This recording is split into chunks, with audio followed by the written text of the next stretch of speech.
Hello. Welcome back ulit sa ating YouTube channel. So ngayon, nandito pa rin tayo sa isang pabahay ng gobyerno dito sa Naik, Cavite. Mag-update tayo kung ano na yung mga development sa pabahay ng gobyerno. So ito yung Cristo Height Extension na pabahay ng gobyerno. So makikita natin assess pa rin, although may mga slightly na mga development, pero ayun, ganun pa din siya. Ikita natin. So, na halos nakatenga pa rin itong mga bahay na to. So, hindi pa rin napapakinabangan ng mga possible beneficiary. So, ano na mangyayari at ano gagawin sa mga bahay na to? So, padadamuhan na lang muna. Ganito na lang muna sila. Yung condition niya. Diba? So, nakakapanghinayang lang kasi kita nyo kung gaano kaganda yung bahay tapos natitenga ng ganito. So, ayun yung problema. At may mga aso pang pwede ba bawasan yung mga aso na sa mga pabahay ng gobyerno? Parang dumadami sila. Nahihirapan na rin ako mag-ikot sa mga lugar kasi may mga aso eh. Medyo territorial yung iba. So yun, balik tayo. So ano yung mangyayari? Silipin natin ito isang bahay na to. Lipat natin yung camera natin. So like yan o. Kita nyo kung gaano nakatatas na naman yung damo niyan.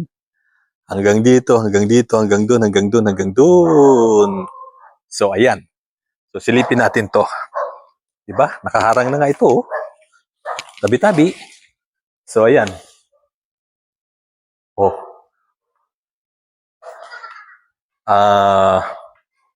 Nakapanghinayang, no? Na hindi kaagad natitirhan itong ganitong kagandang pabahay ng gobyerno. Diba? So makikita nyo dito sa likod. Oh.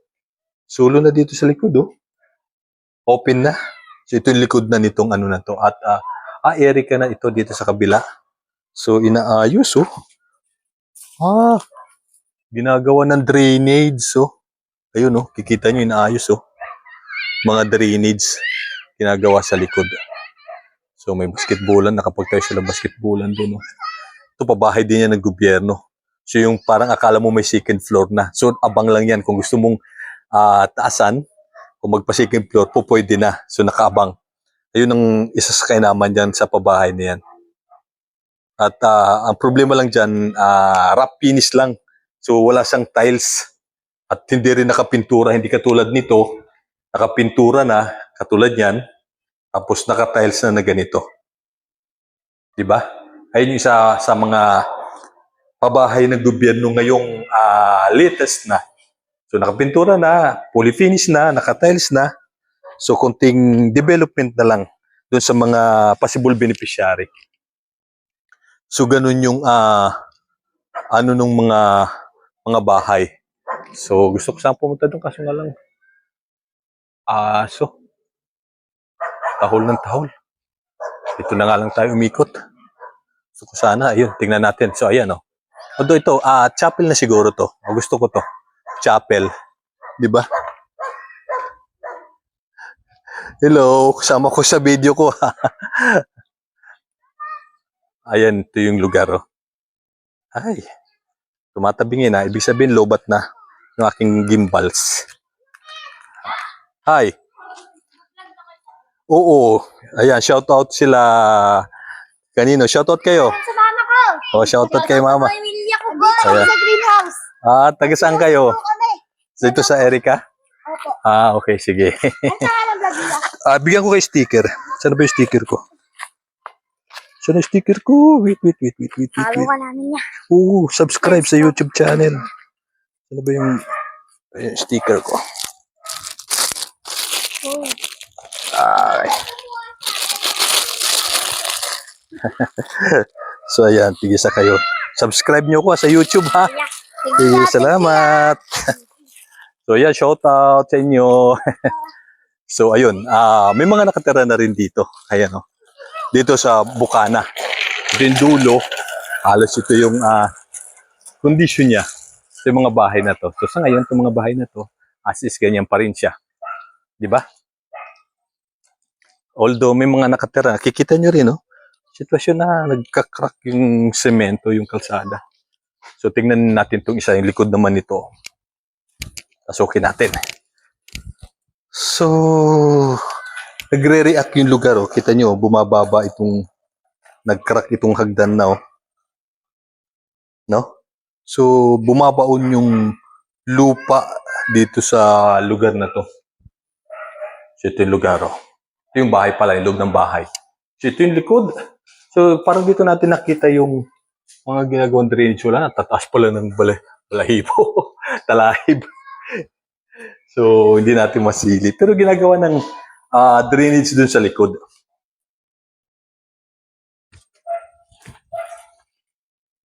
So, sila pa rin, yung mga na-relocate dito, dati pa.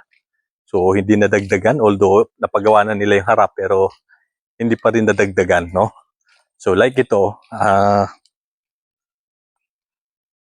gawa na to, pero wala pa rin nakatira. Napupuno na lang ng damo. So, yun lang yung problema.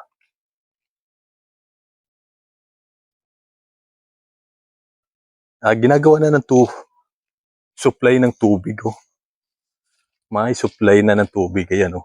Inaayos na, yung kainaman, di ba? So, yung supply ng tubig, inaayos na nila. Di ba? Para doon sa mga kabayan. Tingnan nyo yung itsura nito. So, yun yung nakakalungkot. Although, tuloy-tuloy pa rin naman yung pag-aayos ng mga pabahay, pero sayang nga kasi di naman kaagad napapatirhan doon. Dapat sa kung sino yung mga tawag dito, mga legit o mga lehitimo na magiging beneficiary sa mga pabahay ng gobyerno na katulad dito. So yung isa sa mga natin. So like ito, yan na.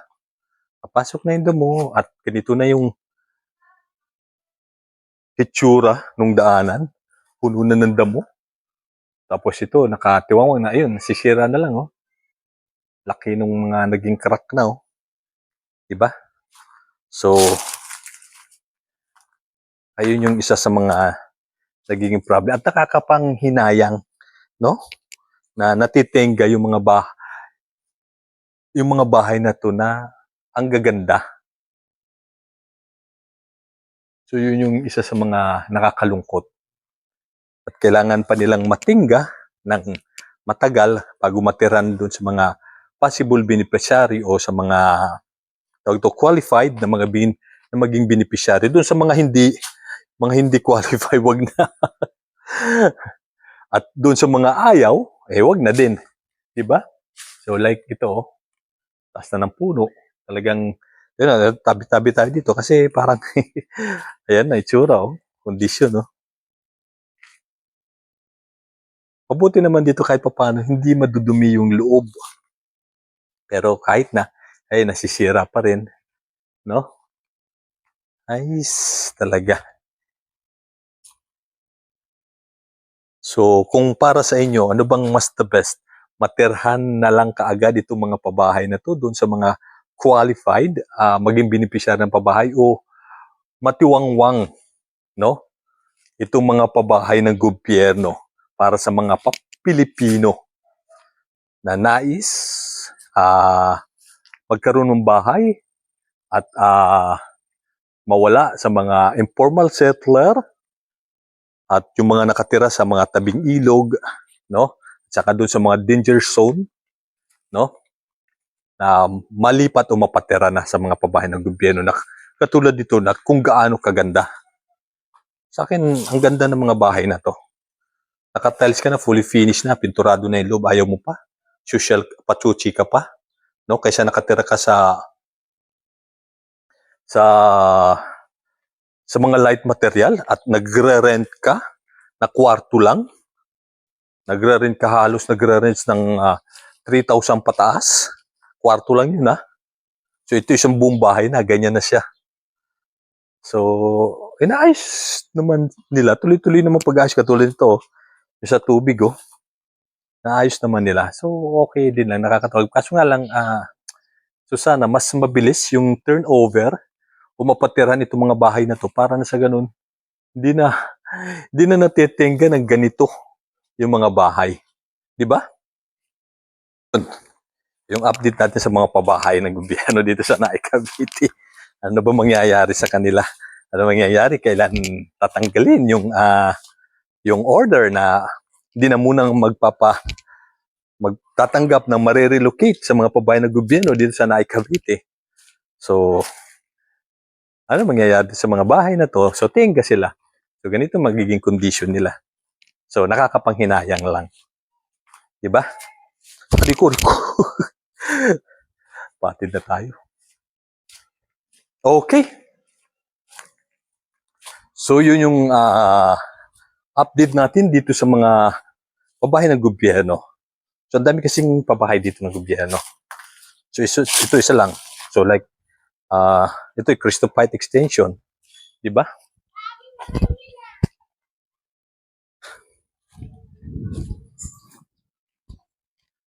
So, sana, matirhan kagad itong mga pabahay na to ha, para mapakinabangan na sila, mapakinabangan na yung bahay, hindi na masira, no? Hindi na matenga itong mga bahay na mga magaganda. Maganda ng bahay, panghinayang na natitingga sila ng ganyan. So,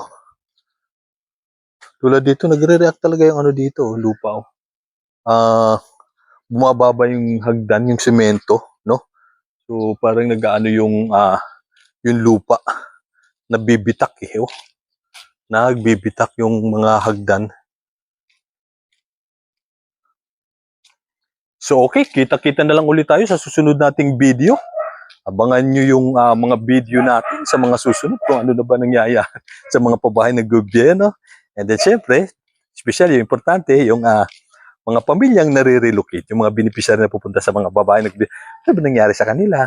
Ano naging development na sa lugar? Diba? So abangan natin, pakita rin natin sa inyo yan. Okay? So maraming salamat sa mga walang sawang sumusuporta sa ating YouTube channel, sa mga nagsasubscribe, sa mga nanonood. Maraming salamat po sa inyong lahat. Go na po tayo. Thank you po.